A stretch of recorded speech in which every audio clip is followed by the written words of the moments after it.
Yes, നമ്മളിനി പോകുന്നത് നമ്മളുടെ പടിവാതിൽക്കൽ വിഷു എത്തിയിരിക്കുകയാണ്. ആഘോഷം പൊടിപിടിക്കാനുള്ള അവസാനവട്ട ഒരുക്കങ്ങളിലാണ് മലയാളികൾ. കഴിഞ്ഞ 2 ദിവസങ്ങളിലായി വിഷു വിപണി സജീവമാണ്. കാലത്തിനൊത്ത പുതുമയും വൈവിധ്യവും ഉൾപ്പെട്ട ഈ പുതിയ കാലത്തെ വിഷു വിപണി, വിഷുവിലെ പടക്ക വിപണി, അതൊക്കെ അങ്ങേയറ്റം സജീവമാണ്. കണിയൊരുക്കാനായി കണിവെള്ളരിയും പഴങ്ങളും പച്ചക്കറികളും ഒക്കെ വാങ്ങാനുള്ള ഓട്ടത്തിലാണ്. രാത്രി വൈകിയും പലരും പലയിടത്തും. നമ്മൾ വിഷു വിപണിയിലെ വിശേഷങ്ങളിലേക്കാണ് പോകുന്നത്.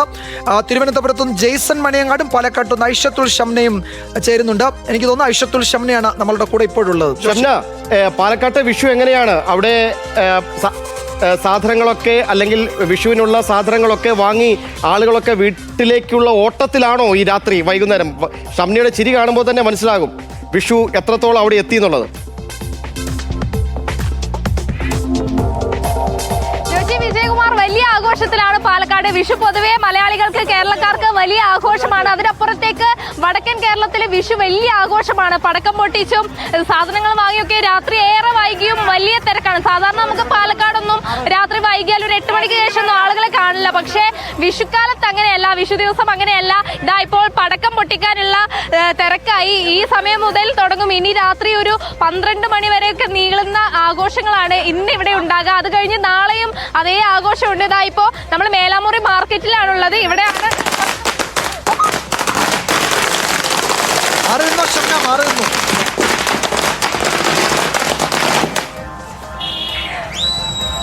ജോഷി, വിജയകുമാർ, അതാണ്, അത്രയും ആഘോഷമാണ്. ഇതിപ്പോ ചെറിയൊരു സാമ്പിൾ ആണ്. ഇനി ആഘോഷങ്ങൾ വരുന്നുള്ളത്. BJP ജില്ലാ അധ്യക്ഷൻ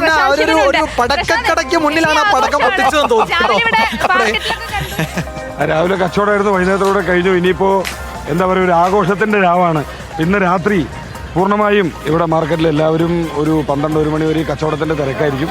അതിനുശേഷം അങ്ങനെ ആഘോഷങ്ങളിലേക്ക് കടക്കുന്ന ഫ്രൂട്ട്സ് ഒക്കെ വിൽക്കുന്നുണ്ടല്ലോ രാവിലെ കച്ചവടം വൈകുന്നേരം വരെ ഉണ്ടായിരുന്നു. ഏതാണ്ട് ഒരു 7 മണിയോട് കൂടി കഴിഞ്ഞു. ഇന്നലെ മുതൽ തുടങ്ങിയ കച്ചവടമായിരുന്നു. ഇപ്പോഴും ബാക്കി നമ്മുടെ അനിയന്മാരും സഹോദരന്മാരും തന്നെയാണ് എല്ലാവരും. ഒരു ഇങ്ങനെ കാണാൻ ഒരു കിലോമീറ്ററോളം നീളത്തിൽ റോഡിൻ്റെ ഇരുവശത്തും കച്ചവടം നടക്കുന്നുണ്ട്. ഈ സമയത്ത് ധാരാളം ആളുകൾ ഈ പരിസര പ്രദേശങ്ങളിലുള്ള പഞ്ചായത്തുകളിൽ നിന്നും എല്ലായിടത്തും ആളുകൾ സാധനങ്ങൾ വാങ്ങിക്കുന്നതിന്, കണി സാധനങ്ങൾ വാങ്ങിക്കുന്നതിനും പടക്കം വാങ്ങിക്കുന്നതിനാണെങ്കിലും എല്ലാവരും ഇവിടെയാണ് വരാറുള്ളത്. വലിയൊരു ആഘോഷത്തിമിർപ്പിൽ തന്നെയാണ് ഈ ഒരു 2-3 ദിവസങ്ങൾ ഉണ്ടാവുക. അതാണ് വിജയകുമാർ, ഇത് മേലാമുറി മാർക്കറ്റിലാണ് നമ്മളുള്ളത്. ഇത് നീണ്ടു കിടക്കുന്ന ഒരു മാർക്കറ്റാണ്. നല്ല തിരക്കാണ് ഈ സമയത്തും ഇവിടെ ഉള്ളത്. അത് നമുക്ക് ഈ ചുറ്റും നോക്കിയാൽ ഇപ്പോൾ ഈ വിഷുക്കാലമായതുകൊണ്ട് തന്നെ പടക്കങ്ങളുടെ ഒക്കെ കാണാം. സാധാരണ ഈ മേഖലകളിലൊക്കെ പടക്കങ്ങളുടെ മുമ്പിലാണല്ലോ പടക്കം മുഴുവൻ പൊട്ടിച്ചത്. ഒരു പടക്കക്കടയ്ക്ക് മുന്നിൽ പടക്കം പൊട്ടിച്ചു. ഏതായാലും ഷംന, അവിടെ ആഘോഷം നടക്കട്ടെ, പടക്കമൊക്കെ എല്ലാവരും വാങ്ങട്ടെ. ഷംനയും കുറച്ച് പടക്കമൊക്കെ വാങ്ങി പോവുക. നമുക്ക് തിരുവനന്തപുരത്തേക്കൊന്ന് പോകണം. ജെയ്സൺ മണിയങ്ങാടാണ് അവിടെ നിന്ന് ചേരുന്നത്. ജെയ്സൺ, ഈ വടക്കൻ കേരളത്തിലാണ് വിഷുവിൻ്റെ ആഘോഷം കാര്യമായി നടക്കുന്നത്. മധ്യ കേരളത്തിലും എറണാകുളം തൊട്ട് വടക്കോട്ട് വലിയ ആഘോഷമാണ്. തിരുവനന്തപുരത്ത് ഈ രാവിലെ കണി കാണൽ ഉച്ചയ്ക്കത്തെ ചെറിയ സദ്യയിൽ ഒതുങ്ങുമെന്ന് തോന്നുന്നു. പക്ഷേ ഈ തിരുവനന്തപുരം എന്ന് പറയുന്നത് ഒരു ഫ്ലോട്ടിംഗ് പോപ്പുലേഷൻ നമ്മൾ പറയാറുണ്ട്. സംസ്ഥാനത്തിന്റെ വിവിധ ഭാഗങ്ങളിൽ നിന്നുള്ള ആളുകൾ അവിടെയുണ്ട്. അപ്പോൾ തിരുവനന്തപുരം നഗരം എന്തായാലും വിഷുത്തിരക്കിലായിരിക്കുമല്ലോ ഇപ്പോഴല്ലേ? ജെയ്സൺ പടക്കമൊക്കെ വാങ്ങിച്ചോ?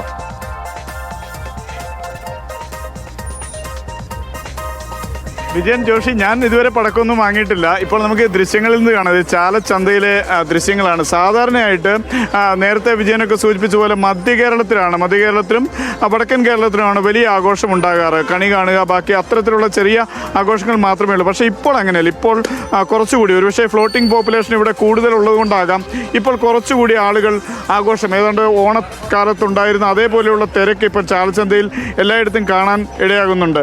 എവിടുന്ന് ഈ സാധനമൊക്കെ എവിടുന്ന് ഇതൊക്കെ എവിടുന്ന വരിക? നമ്മൾ ഇവിടെ നിന്ന് എടുത്ത് വിൽക്കുന്നത്. ഇന്ന് പതിവിലും നല്ല തിരക്കാണെന്നല്ലേ? നല്ല കൂട്ടം ആളുകൾ ഇങ്ങനെ എല്ലാം വാങ്ങിയോ? വാങ്ങിച്ചോണ്ടിരിക്കുന്നു. ഇങ്ങനെയാണ് ആളുകൾ ഇങ്ങനെ. നമുക്കിപ്പോൾ ഇതിന്റെ ഇടയിൽ നിന്ന് പോലും നിൽക്കാൻ പറ്റാത്ത സാഹചര്യങ്ങളാണ് പലയിടത്തും. ദൃശ്യങ്ങളിൽ ആളുകൾ ഓരോ സാധനങ്ങൾ, പച്ചക്കറികൾ, രാവിലെ കണി വെക്കാനുള്ള, അത് അവരോട് തന്നെ ചോദിക്കാം. ചേട്ടാ, കഴിഞ്ഞ വർഷത്തെക്കാട്ട് വില കൂടുതലാണ് ഇപ്പം? വില കുറവാണ്. അതെയല്ലേ?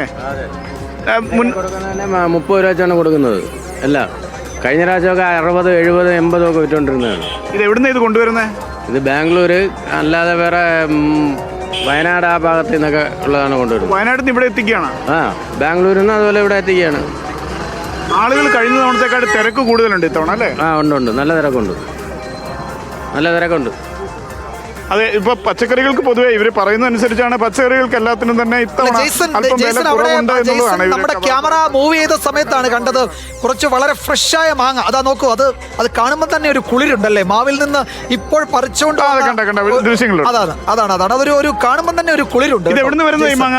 മാങ്ങ നാട്ടിൻപുറത്ത് നമ്മളെവിടെ വന്നു, ഇവിടെ നിന്നാണ് മാങ്ങ. നമ്മുടെ ഇവിടെ എന്ന് പറഞ്ഞാൽ നമ്മളെ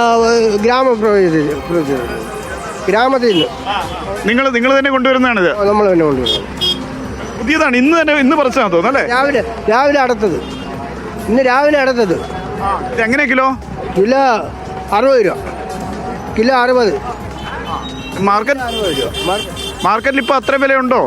ഇപ്പോൾ കണ്ട് ഈ കൊലയ്ക്ക് മാങ്ങ വില ഉണ്ട്. ഇത് ഇച്ചിരി വില കൂടുതലാണ് ജയ്സ. അതായത് ഒരു കൊലയായിട്ട് കിട്ടുന്നതാണ്. അപ്പൊ അത് കണിവെക്കാൻ വേണ്ടതാണ്. അപ്പൊ അതിന് ഇച്ചിരി വില കൂടും. തട്ട് കെട്ടി ഇറക്കണതാണ് കേട്ടാ, അതുകൊണ്ട് വില ഉണ്ട്. കണി വെക്കാൻ ഇത് നിർബന്ധമാണല്ലേ? നിർബന്ധമാണ്. എല്ലാം വാങ്ങി, വെള്ളരിക്ക, തക്കാളി, തക്കാളിയല്ല പേരയ്ക്ക, ഇതെല്ലാം ഐറ്റം വാങ്ങിച്ചു. വെള്ളരിക്ക ജയ്സ, അവിടെ കൊന്നപ്പൂ ഉണ്ടെങ്കിൽ നമുക്ക് അതുകൂടി കാണിക്കാം. അതുകൂടി കാണുന്ന ഒരു സന്തോഷമായിരിക്കും. ആശ്വാസം വാങ്ങിക്കാൻ പറ്റും, കുഴപ്പമില്ല. പിന്നെ വെറ്റാപ്പാക്ക് വാങ്ങിച്ചു, വെറ്റാപ്പാക്ക് ഇതെല്ലാം വാങ്ങി. കൊന്നപ്പൂവിന് ഞാൻ കുറച്ച് ദൂരം പോകേണ്ടി വരും. കാരണം അത് അല്പം ദൂരത്താണുള്ളത്. തന്നെയല്ല, ഇത്തവണത്തെ വേറൊരു വ്യത്യസ്തത എന്താണെന്ന് ചോദിച്ചു കഴിഞ്ഞാൽ സാധാരണ കൊന്നപ്പൂവിനെക്കാൾ പ്ലാസ്റ്റിക് കൊന്നപ്പൂകളാണ് കൂടുതൽ പലയിടത്തും കാണുന്നത്. കാരണം അതിനുള്ള പ്രചാരം ഒരല്പം കൂടിയിട്ടുണ്ട് എന്ന് തന്നെ നമുക്ക് കൊന്നമരത്തിൽ നിന്നുള്ള കൊന്നപ്പൂ അല്പം കുറവാണ് ഇപ്പോൾ മാർക്കറ്റിലും അത് അതിവിടെ ഇല്ല, അതിവിടെ കാണാനില്ല. ഈ പ്രദേശത്ത് ഒന്നുമില്ല. അത് ആൾക്കാർ ഈ പ്ലാസ്റ്റിക് കൊന്നപ്പൂവൊക്കെ വാങ്ങിക്കുന്നുണ്ടോ ജയ്സ?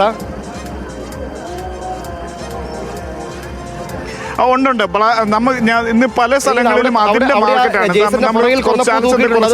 വരുമ്പോൾ ജയ്സന്റെ പുറകിൽ തൂക്കിയിട്ടിരിക്കുന്ന അത് പ്ലാസ്റ്റിക് കൊന്നപ്പൂവാണ്. അതെ, ഇതാണ്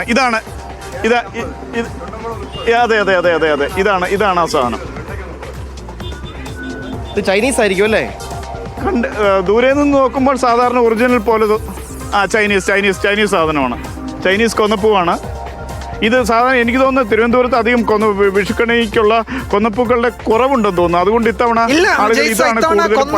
ധാരാളം പൂവുണ്ട്, നിറയെ പൂവുണ്ട് ഇത്തവണ. അത് ചിലപ്പോൾ മാർക്കറ്റിലൊക്കെ കൊണ്ടുവന്ന് നേരത്തെ തീർന്നതായിരിക്കും. അല്ലെങ്കിൽ ആളുകൾ വീട്ടിലെ അവരുടെ പരിസര പ്രദേശങ്ങളിലൊക്കെ ശേഖരിച്ചിട്ടുണ്ടാവും. വൈകുന്നേരമായി കഴിയുമ്പോൾ വെറ്റ് തീർന്നതാകും. ഒരുപക്ഷെ നാളെ രാവിലെ നമുക്ക് നല്ല ഫ്രഷ് ആയിട്ടുള്ളത് രാവിലെ കാണാൻ സാധിക്കുമായിരിക്കും.